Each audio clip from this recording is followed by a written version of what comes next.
Alright guys, it's Sacred Teachings Rod and I'm back with part 2 of Franz Bardon's Initiation to Hermetics. I'll be reading about the astral plane today. I'll go into details, giving my point of view as well. And we'll begin right now. Most religions, occultists, and spiritualists depict the astral plane as the beyond. It is clear to the initiate that there really is no such thing as this life and the life to come. This world and the world to come, the beyond, that is why they do not fear death. So I'll read that again. It is clear to the initiate that there is really no such thing as this life and the life to come. This world and the world to come, the beyond, that is why he does not fear death.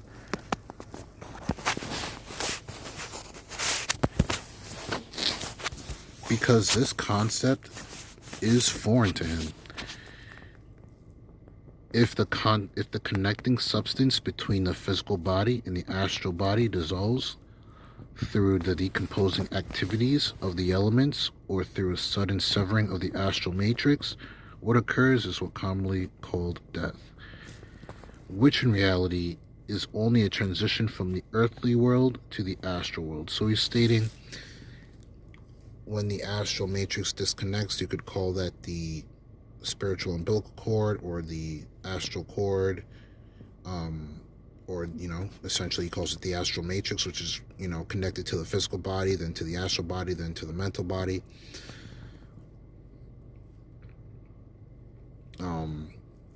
When that cord severs from the physical body, that is what's called death. And then essentially he's saying the initiate does not fear death, because that's essentially just a transition from the physical plane to the astral plane, which the initiate is already dwelled in the astral plane during his physical life. So there's no need for fear in that point. This is what he's stating here. Essentially, I'll continue. If the connecting substance between the physical body and the astral body dissolves through the decomposing activities of the elements through a sudden severing of the astral matrix, what occurs is commonly called as death, which in reality is only a transition from the earthly world to the astral world. The initiate does not fear death because on the basis of this law, he knows that he does not enter into uncertainty.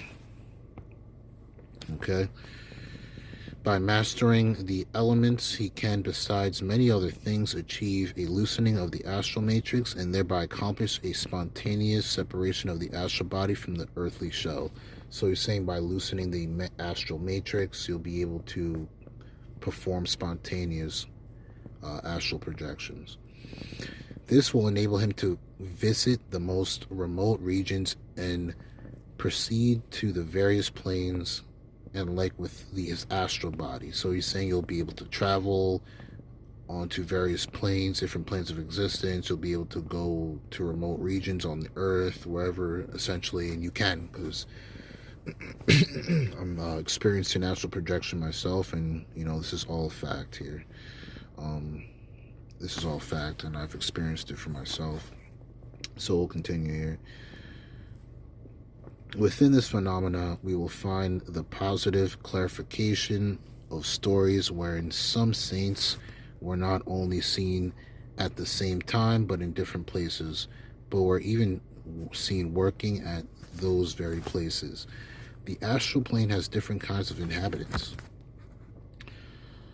Above all, there are departed human beings from the earthly world that linger there in accordance with their degree of spiritual maturity in the correspondence degree of spiritual. All right, so I'll just read that again.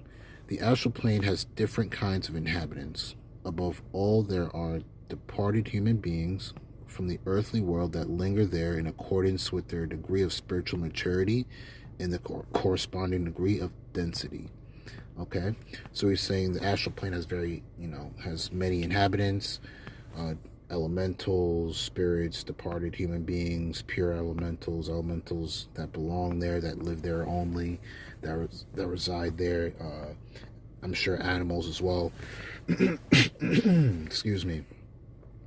And they say they linger there, departed human beings linger there depending on their degree of spiritual maturity. So depending on where they're at spiritually and their spiritual maturity and their degree of density.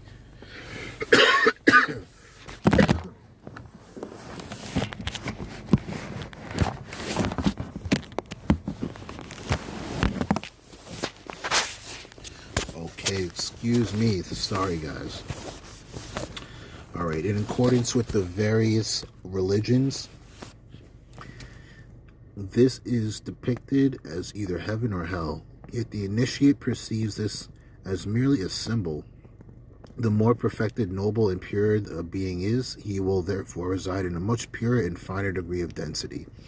In the astral plane or sphere, the astral body begins to dissolve gradually until it corresponds with the frequency of vibration of its particular level of astral plane, or in other words, until it becomes identical with that level of the astral plane. Okay. So he says here, the astral body begins to dissolve gradually until it corresponds with the frequency of vibrations of its particular level of the astral plane. So, you know, the astral body is going to dissolve too, is, you know, because the astral body, you know, the astral body does dissolve just like the physical body, but it lasts way longer. So this identification depends upon the maturity and spiritual perfection that the particular being has achieved in the earthly world. Okay? Besides the aforementioned departed human beings, the astral plane is inhabited by many other beings, of which I will mention only a few species. There are, for example, the so-called elementary beings, with only one or few attributes which are dependent upon each element, vibrations. I'm sorry, I lost track there. Okay, mention only a few species. There are currently the so-called elementary beings with only one or few attributes which are dependent upon which element vibrations are dominant. Okay, so say for their water, say for their, you know, watery element type beings, if that's their dominant element, there'll probably be some type of water type. It'll be, you know, emanate a water type inhabitant or water type being, something like that, possibly. I haven't seen them myself. I mean, I haven't seen them myself, actually. I've seen earth elementals myself, but we'll go into that another time. But we'll continue reading here. So upon the element, vibrations are dominant. They maintain themselves from the same kind of vibrations that are they maintain themselves from the same kind of vibrations that are peculiar to human beings, and which people send out into the astral plane. Okay, that's interesting. I'm going to read that again. They maintain themselves from the same kind of vibrations that are peculiar to human beings, and which people send out into the astral plane. That's interesting. That's very interesting. Among them are those who have already reached a certain degree of intelligence. Certain magicians can make use of these lower forces in order to indulge in their selfish intentions, essentially black magic. Is what you would call that. There is also another kind of being, the so-called larvae, which are called into existence through the astral matrix. That's interesting. Intentionally or unintentionally, by intensive emotional thinking. Okay. Wow. All right. They are not actual beings, but merely forms which keep themselves alive from the passions of the animalistic world on the lower level of the astral plane. So these things just survive on thoughts and the passions of human beings. The thoughts, the passionate thought, essentially. Their instincts for self-preservation takes them into the sphere of those human beings whose passions attract them.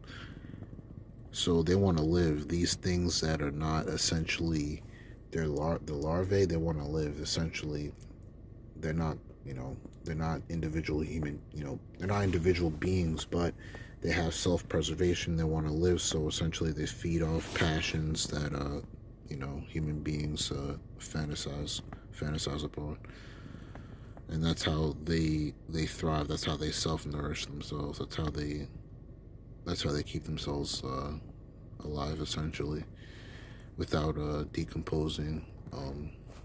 Maybe it delays their decomposition. Okay.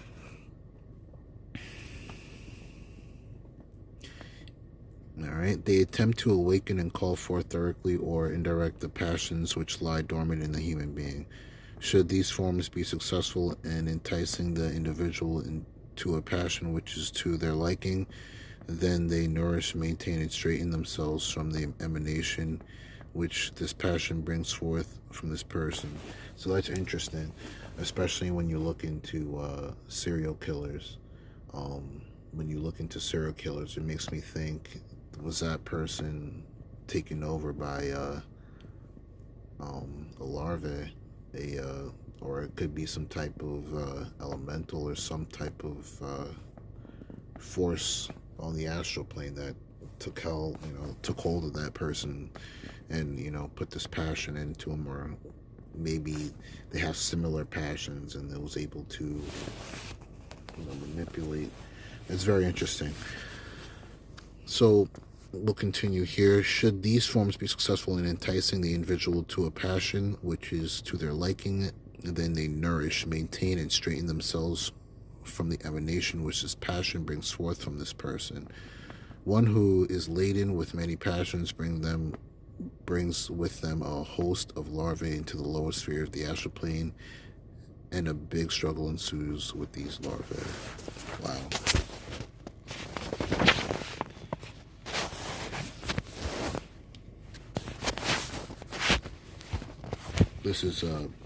I think this is a pretty important part of the book as well. The mastery of the elements is an important component as far as the subject of magic is concerned. You will find more information in regards to the passions as they relate to the elements in the chapter dealing with introspection. I think it's very, Franz Bardon really states that you have to master the elements, and elements are very important. I'll talk about that as well in the future. Besides these, there are elementaries and larvae that can be created and are artificially by means of magic. So I'll read that again. Besides these, there are elementaries and larvae that can be created artificially by means of magic. You will find details in this in this practical part of this book. There's also another kind of being which should not be overlooked, because the initiate quite often has to deal with these beings on the astral plane. They are the beings of the four pure elements. These beings, when they are in the fire element, are called salamanders. When in the air element, they're called sylphs. When in the water element, they're called mermaids or undines. And when in the earth element, they're called gnomes. And the gnomes is what I've seen. It's very interesting, actually, that these gnomes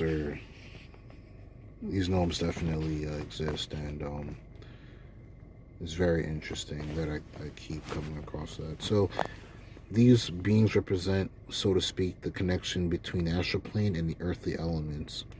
How to contact and control such beings and how to achieve anything with them will be discussed in the practical part of this book in Step X.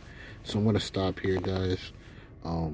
Any questions, shoot them in the comments. Like, subscribe. More videos to come. We'll be discussing many other topics as well. We'll be discussing alchemy as well. I have